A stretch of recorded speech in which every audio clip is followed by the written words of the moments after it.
r/AskReddit. What are your tips for a successful relationship? Since everyone covered the relationship part already, may I add choose the right partner for you? My father once told me everyone has flaws. Find someone whose flaws aren't a deal breaker to you, and I base my whole dating life on that simple tip. Communication is huge. It sounds cliche, but it's true. If your partner can't say, "Hey, when you did this, I felt like this," without worrying about you getting super defensive or starting a fight, then you need to work on your communication skills. If you're feeling a certain way but are too scared, worried to say anything, or worse, feel like they should know, then you need to work on your communication skills. Marriage is just a buddy system.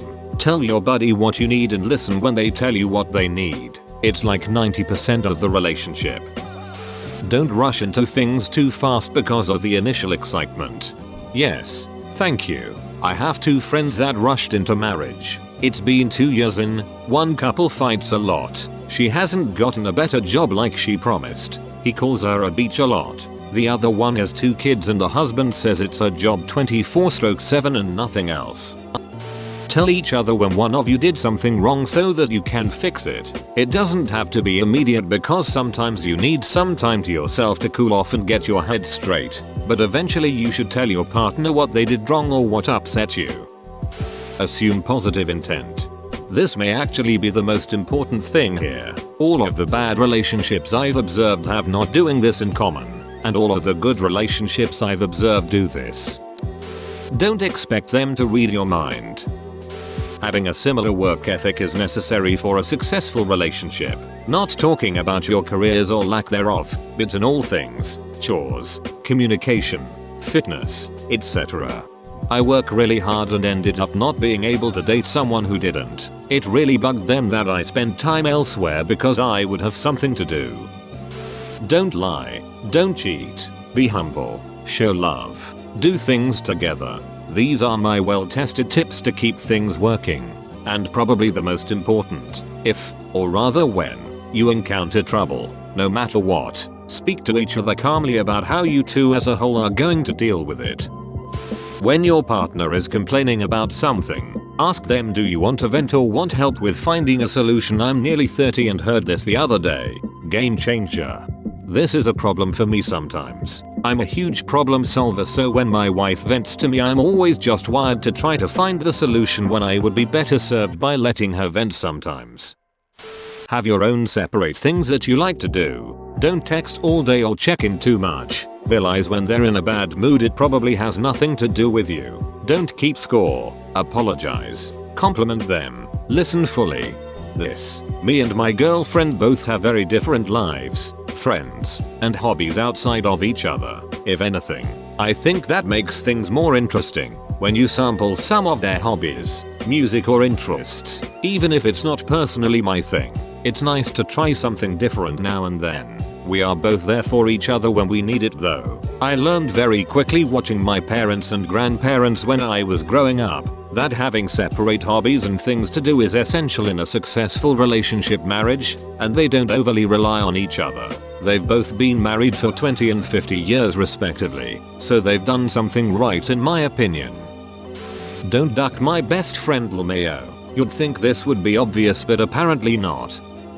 Talk regularly. Phones down for a minute or 2. If you're ever upset over something and you express it, make sure to tell them you're not directing your feelings at them if you aren't. Most importantly, make sure to look at them as a friend as well as a partner.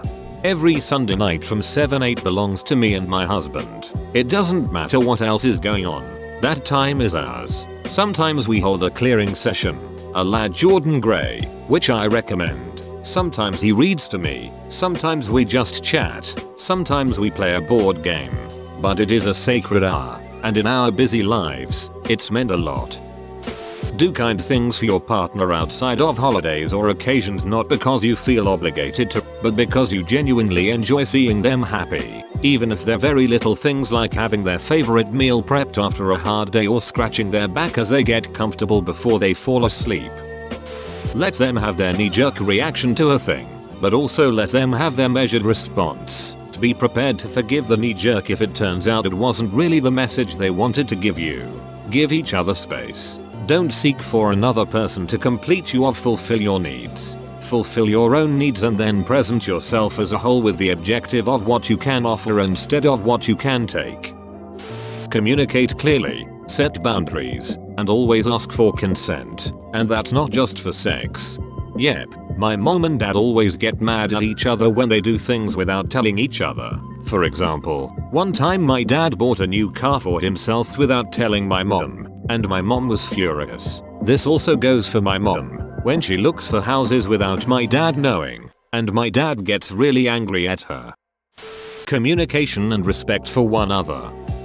Settle arguments immediately. There is nothing worse than to stop talking to yourself and let anger, resentment, sadness grow inside you. That way you will find if you are compatible even more and reach a common ground sooner. 3 things: trust, communication, and respect. If you have all 3, the rest just falls into place. Oh, and keep the fights clean and the sex dirty.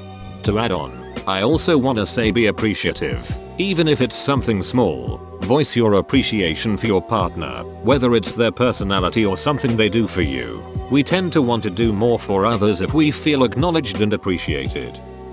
Just chill out. The stuff that used to annoy me, I just don't let it bother me. Don't expect your other to change if you're not willing to change yourself. I'm not willing to change, so I chill out about the stuff that bothers me. He does the same with me. Married for almost 16 years.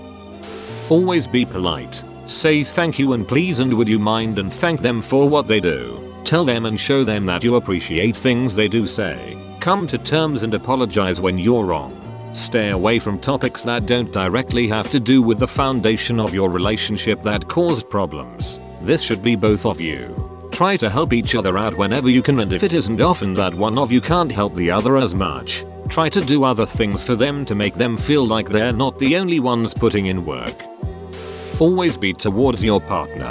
When you're not sure on something, ask yourself, is it towards your partner or against them? If they do the same and you have open, mature conversation, you'll do well. The day I proposed to my wife, we literally had an argument in the morning.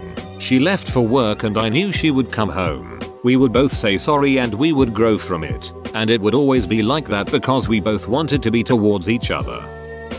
Don't talk shit about your partner. Venting to your best friend or whatever is one thing, but constantly dragging your partner behind their back or to their face will just reinforce your negative feelings without constructive solutions. Set the wrong impression of them with whoever you're talking to and make your partner feel shitty toward themselves and you. If you're really unhappy, leave. Otherwise, find a way to be constructive and encouraging. On the other side of that, speak positively about their good qualities and behaviors you do like as often as you can. Obviously, this does not include abusive relationships. Raise hell and get out of there in cases of abuse. But in a regular relationship, constant ragging on your partner will be the end of your relationship eventually.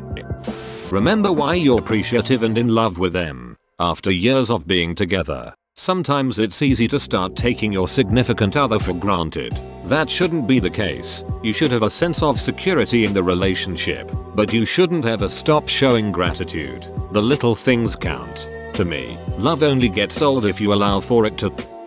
Knowing that your so is different than you. End of story. They will do and say things that you don't. That doesn't make them wrong. Sometimes, you both need space, not for any bad reasons, or because your relationship is failing. Sometimes it's just nice to have some time to yourself. Communicating, being patient and hearing each other. Compromises. Keep dating. Been together 10 years, married for 1 and we still go on dates. Be good at fighting with your significant other. Let me explain. It is inevitable that you will get in arguments or disagreements. When these things happen, don't default to the silent treatment. Don't default to hostility. Don't get angry or yell at them. Remember, it's almost always you two against the problem, not you versus them. If you get in a fight, and one of you storms off or avoids contact for hours, days at a time, that's incredibly counterintuitive to good communication with one another and understanding for why either or both of you got upset in the first place. This circles back to communication being the foremost and foundation of any good relationship. To have a successful relationship, You must first of all love yourself. If you cannot see anything positive in yourself, you cannot understand the value of people who like you and you just close doors. I believe that there are a lot of tips that someone can give, but this is what I learned from my own little experience. Edit. I said that you must love yourself, but yourself must not be the only person you love. I met my wife in 1969. Though we've had some serious issues over the years, a sense of humor has always brought us together. Along with all the other things already mentioned here, I learned a long time ago that you should treat the people you love that same way you would treat a stranger on the street. It sounds weird, but hear me out. If you come upon a stranger in the grocery store who is being annoying by standing in front of an item that you want, you would say, "Please excuse me." Be just as polite when your spouse is annoying you by standing in front of the bathroom mirror when you're trying to get ready for the day. Sex absolutely shouldn't be everything in a relationship, but it helps if it's good. Learn what your and your partner's love language is, and then embrace it and keep it at the front of what you do. There are 5 in total. 1. Gifts. Doesn't have to be expensive items. Something as simple as a chocolate bar on a bad day can work wonders. By giving a gift you show that you care about your partner, and the thoughtfulness of the gift shows how well you know them. 2.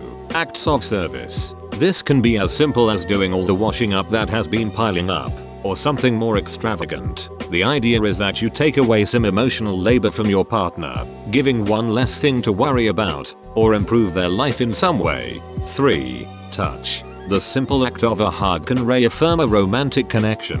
It doesn't always need to be a lead into sex, but just the physical contact reaffirms the notion that you are with your partner, you are there for them, and that can be comforting when needed. 4. Experiences. Doing things with someone builds a connection and a bond. People are naturally closer to people they have done something with as they have that shared experience. As such, by doing things with your partner, you reaffirm that notion that you both have a shared connection through shared experience. Again, these can be simple things like going for a walk. 5. Expression.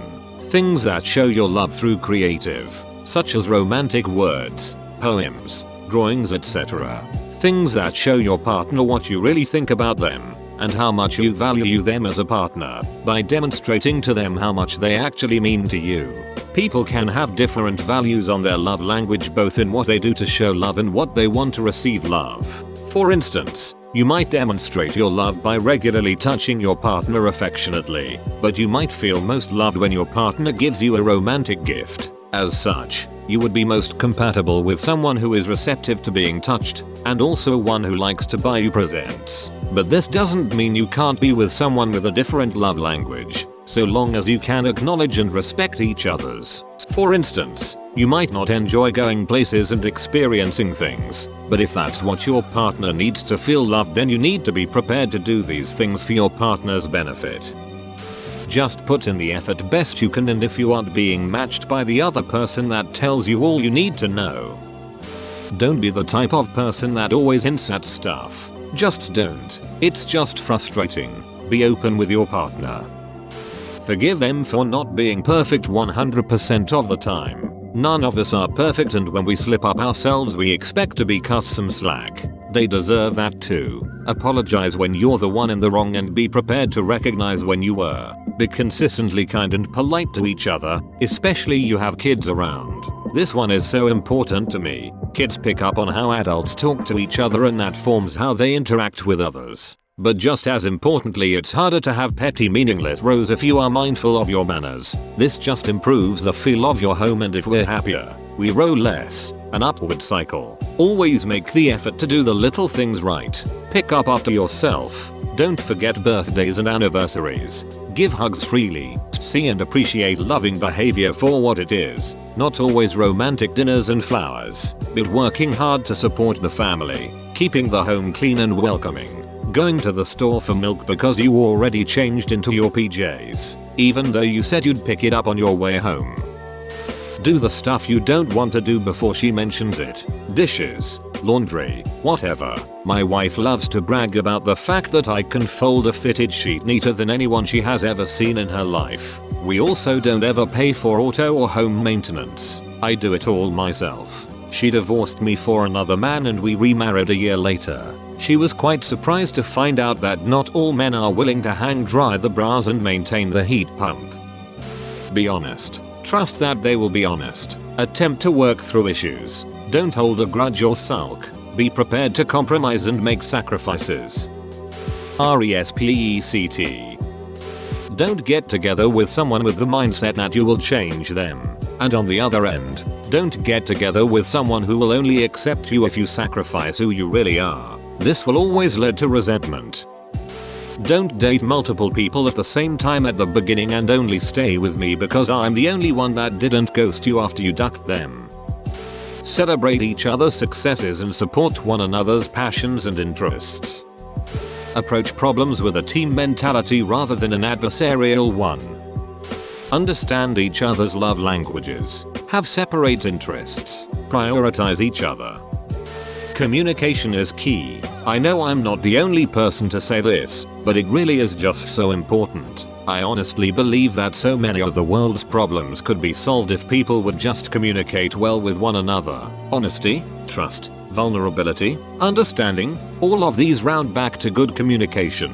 Without it, a relationship will crumble. You have to promote an environment where you can communicate openly and honestly with your partner without fear of being judged or starting a fight, and they have to receive that same respect from you. If you can't talk about issues you're having with each other without fear of repercussions, then things just aren't going to work for the long haul. If any time you try to breach an even remotely sensitive topic and are met with defensiveness and arguments, how can you expect to work through bigger issues together? How can you expect to handle the inevitable harshness of life together? Relationships are a particular kind of work, and that work requires both parties to feel comfortable enough to talk openly with one another. If you can't, nothing will ever truly be solved. Band-aid fixes and sweeping things under the rug in the hopes they'll just magically go away will not keep a relationship together. Human beings are extremely complex, and when you put two or more together in this way, you then share your individual complexities with each other. We all make mistakes, and if you can't talk through and try to understand one another's mistakes, that will only foster anger and resentment. There have been so many times in my past relationships where my partners refused to communicate and instead chose to hide things from me, which just ended up making things way worse in the long run.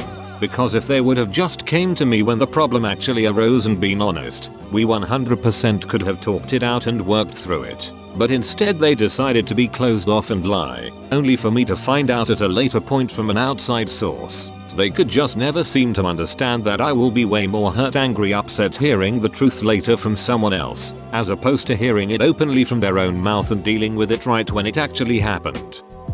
If you end up in a serious relationship and bring kids into this world, do not hesitate to go to marriage counseling as a way to help navigate the new world. It would be better to do it early while you are both on good terms rather than later after months of stress and fighting trying to heal wounds.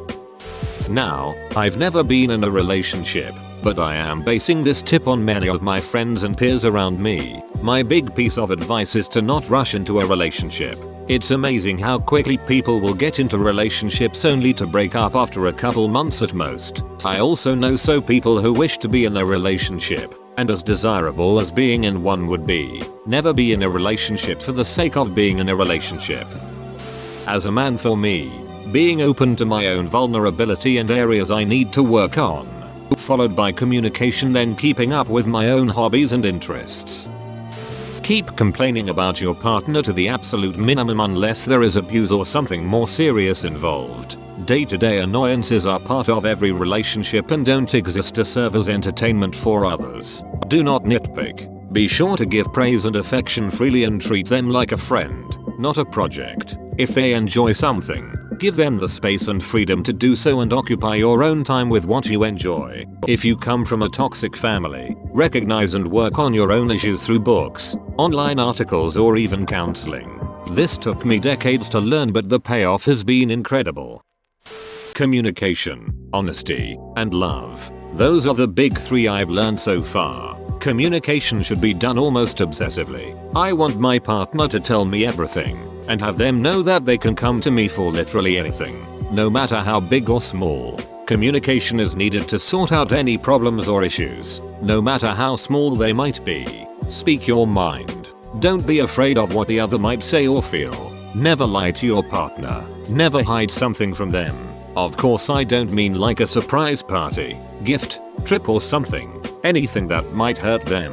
You should be making your partner your other half. Don't be dishonest with them. No matter how hard it is to be honest, always look to forgiveness first. And you have to love them with everything you have. They don't necessarily have to be perfect in every way, just perfect for you. Support them and want them to win in everything they do. Want them to be happy. Love is the strangest thing and so hard to pin down with words. But just love them. Love them with all of your heart and soul, and if you're sure you do, never let them go. Listen to your heart more than your brain. Be spontaneous, be silly, be goofy, and laugh often. Don't feel bound to a place or spot. Be free with them. Hold them often. Tell them you love them often. Tell them how much they mean to you and how you'll always be there. Love them. I think it's important to be forgiving. Nowadays I see it way too often that two people say how much they love each other, but as soon as it gets a little difficult or one of them makes a minor mistake, the other one ends the relationship and talks about her ex being shit. That's just not what real love is. Talk a lot. Put the phone away and make eye contact. Go for walks and talk and say things like this made me feel, when you did this or said this it made me feel. Because 9 times out of 10 they didn't mean to make you feel that way. And if you're angry, tell them, hey, I need to cool down, give me 10, go calm down and come back and talk about it. Yelling won't help. Relationships aren't always 50/50, sometimes they are 80/20. Be willing to be the 80 or more for the day or even weeks when your partner needs it, and make sure you're with someone who understands the importance of doing the same. Relationships aren't about being perfect. It's about accepting each other as you are and growing together. Don't go into a relationship with a I can change for them or I can change them mindset. It's messed up. You're with someone for them, so accept all of them and have them accept them same and grow together or move on. Communication. If you cannot tell your partner what you're happy with and what you're unhappy with, you'll just build up resentment and feel neglected. Humans aren't magical mind readers. Always keep an open mind and communicate clearly with each other, and you need to both contribute the same amount of effort to the relationship. Just because you have a disagreement or an argument doesn't mean you break up. You work that shit out. Talk things through and don't yell. Let the other person speak without interrupting them, and always apologize and move on. Don't bring up things from the past, and never, I say never, joke about or talk about or threaten a breakup. Just love each other and work things out. Communicate often and always tell each other you love them. One that I can really advocate for is, starting off in any relationship, you'll be dealing with a few insecurities. Unless if you're like super confident, which let's face it, not many of us are. Like my best friend, my longtime crush, who I've started dating. We talk pretty much every day. Post dating, however, I started feeling like I was being way too clingy and not giving her enough space and blah blah, even though she never complained about me talking to her as much as I do. In fact, she actually really enjoys talking with me, and once I brought it up to her, she quickly put those worrying thoughts to bed. So if you're aiming for a healthy relationship, then you'll definitely have to take care of those insecurities first and foremost. Practice self-love, and quit psyching yourself out. If he didn't like you, then they wouldn't be in a relationship with you to begin with, dummy. Hope this helps. Good luck, pilgrim. You can't view the relationship as each person contributing 50%. If the relationship is going to last, each person has to be in it 100%. No expectations. Communication. Equal partners. Participates in hobbies of other. Active sex life. Cuddle. No double standards. If she cooks dinner, cook breakfast the next morning. If he does the laundry, you fold them. Whoa, you made it to the end? You're a ducking beast. I'll cut you a deal. Smash like and subscribe for more curated content, bruh. It's free and that's a great price.